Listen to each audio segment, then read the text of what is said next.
bienvenue dans ce tuto 3D Studio Max dans lequel nous allons associer un raccourci clavier avec une commande personnalisée que nous allons en fait associer avec une macro.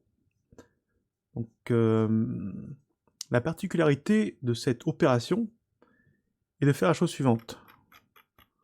Par exemple là, dans le modifieur skin, ce que j'aimerais bien, c'est avoir un raccourci clavier afin d'activer cette fonctionnalité, donc Paint Weights. Donc là, le raccourci a été retiré ou il n'existe plus. Bref, il n'y a pas de possibilité de raccorder cette fonctionnalité avec un raccourci clavier. Même si on regarde dans la section Hotkey Editor et qu'on essaye de trouver donc, le Paint Weights, donc là il n'y a rien. Donc on peut essayer de chercher. Il n'y a pas la fonction et du coup on ne peut pas appliquer un raccourci clavier dessus.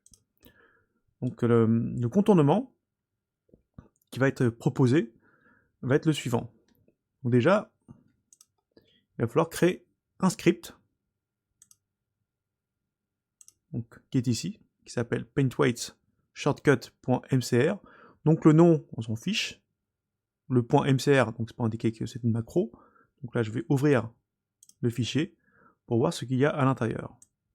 Donc voici comment est composée la macro 3D Studio Max. Donc là, nous avons une commande donc, qui va nous définir un nom plus une catégorie. Et ça, c'est très important.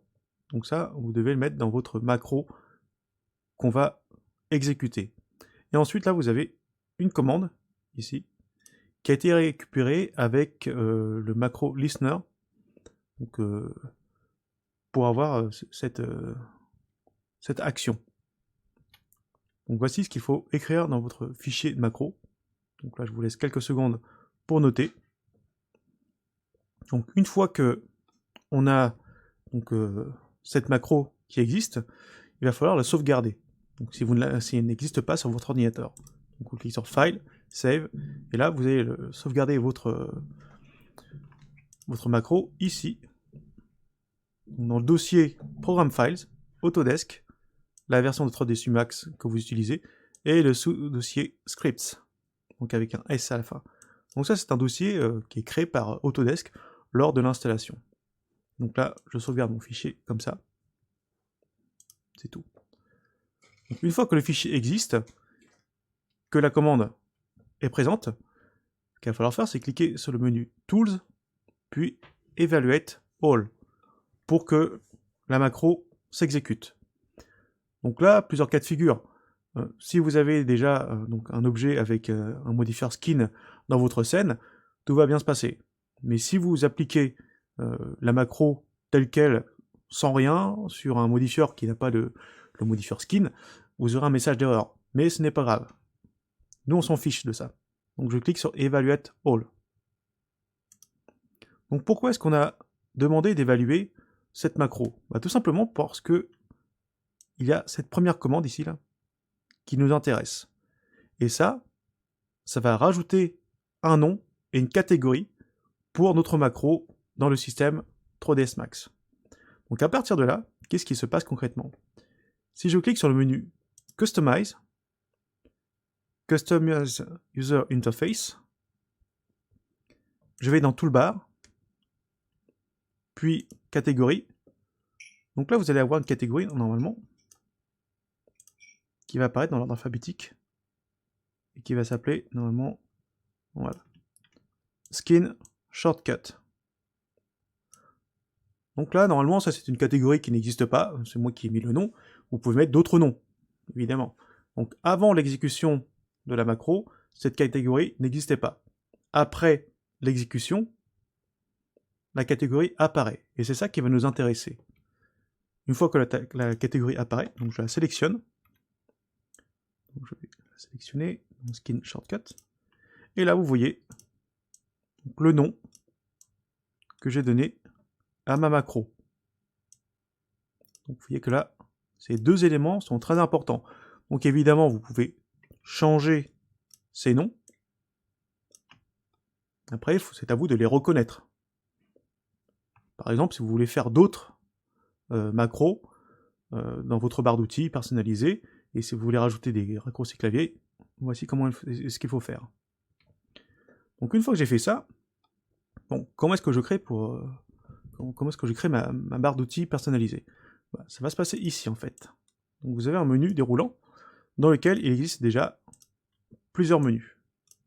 Donc là je vais cliquer sur le bouton New et je vais taper. Voilà. Bon allez, je vais mettre un... Hop. Donc, Davis Toolbar. Je vais cliquer sur OK. Et là, donc deux choses qui se passent. Il faut bien observer ce qui vient de se passer. Donc là, en créant ma toolbar, donc déjà, elle apparaît dans la liste déroulante. Et en plus, là, attention, là, vous avez ici, là, donc une petite fenêtre qui est apparue, donc qui est en fait une toolbar. Et c'est la vôtre. C'est celle que vous venez de créer.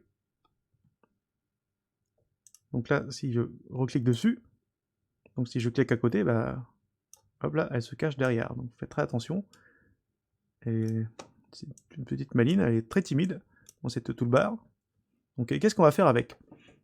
Là, tout simplement, donc on va faire un drag and drop de l'outil Paintweights, de la macro en fait, à l'intérieur de cette barre.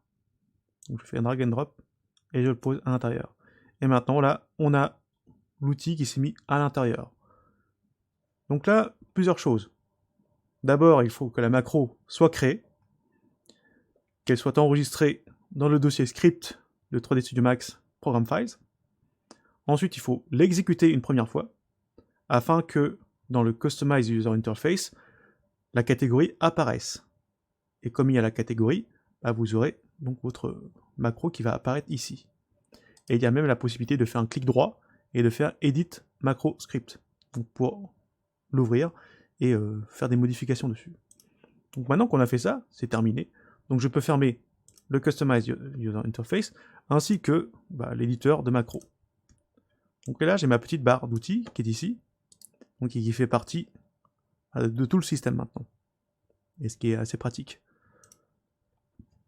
Maintenant nous allons passer à la phase où nous allons appliquer un raccourci clavier. Parce que pour l'instant, par exemple là, si je clique sur le bouton, hop, voilà. Donc là je viens d'activer le pinceau, donc avec lequel je peux peindre sur les surfaces. Bon, la belle affaire.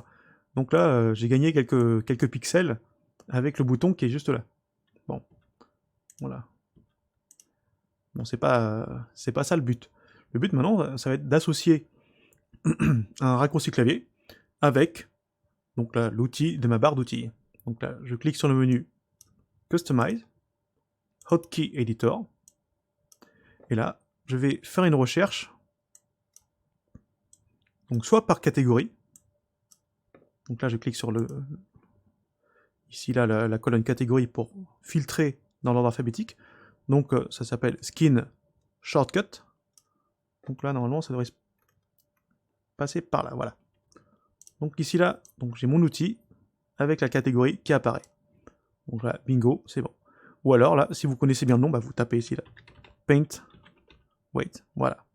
Et donc là, de cette manière, pareil, là, je filtre par rapport au nom de l'action. Ensuite, il ne me reste plus qu'à cliquer dessus, de sélectionner, et d'aller dans la zone Hotkeys, d'appuyer sur des combinaisons de touches. Voilà. Par exemple, là, je fais CTRL-SHIFT-W, et là, le système, donc, s'il y a un conflit, il va m'afficher qu'il y a un conflit et quelle est la commande actuellement. Bon, par exemple, là, si je mets CTRL-S, donc CTRL-S, là, le système dit, attention, là, il y a un conflit avec la commande Save File. Qu'est-ce qu'on fait? Si on clique sur Remove, donc le CTRL-S sera retiré du Save File. Donc faites très attention à ça. Donc il y a plein d'autres raccourcis sur lesquels vous devez faire attention, ne pas les faire sauter. Donc là, je prends un raccourci clavier qui est libre, donc le CTRL SHIFT plus W. Une fois que c'est terminé, je clique sur le bouton Assign. Donc pour faire un lien entre le raccourci clavier et ma commande dans mon menu personnalisé qui envoie vers la macro. Voilà, donc tout ça pour ça. Ouf. Donc je clique sur Assign, Done, je sauvegarde.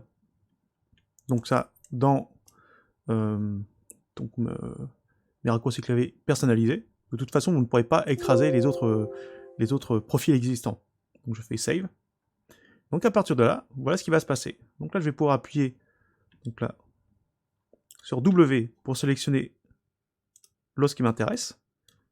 Ensuite, CTRL-SHIFT-W, voilà, pour activer le pinceau. Donc et là, je peux alterner assez rapidement donc, pour faire ce que je veux et pour fluidifier un peu le workflow hein, du skinning. Parce qu'il y a rien de plus énervant que de devoir donc, changer de menu. Ici, là, changer les options ici. Ensuite, recliquer sur le bouton Paint Weight. Cliquer sur les outils ici, là, pour changer les trucs, etc. Donc là, déjà, avec ça, ça nous permet d'avoir un raccourci clavier en fonction avec un bouton qui n'était pas disponible dans les personnalisations de raccourcis clavier. Donc là, j'espère que cette petite astuce vous aura aidé. Donc là, n'hésitez pas à aller sur les moteurs de recherche et taper donc des mots-clés afin de trouver des aides supplémentaires pour vous faciliter le travail. Donc ça, c'est une astuce qui est quand même très appréciable. Vous pouvez extrapoler en appliquant d'autres choses. Donc là, moi, ici, là, c'était le Paint Weights pour le skinning, mais ça peut être autre chose. Et donc là, je ferai d'autres vidéos pour aider dans ce sens.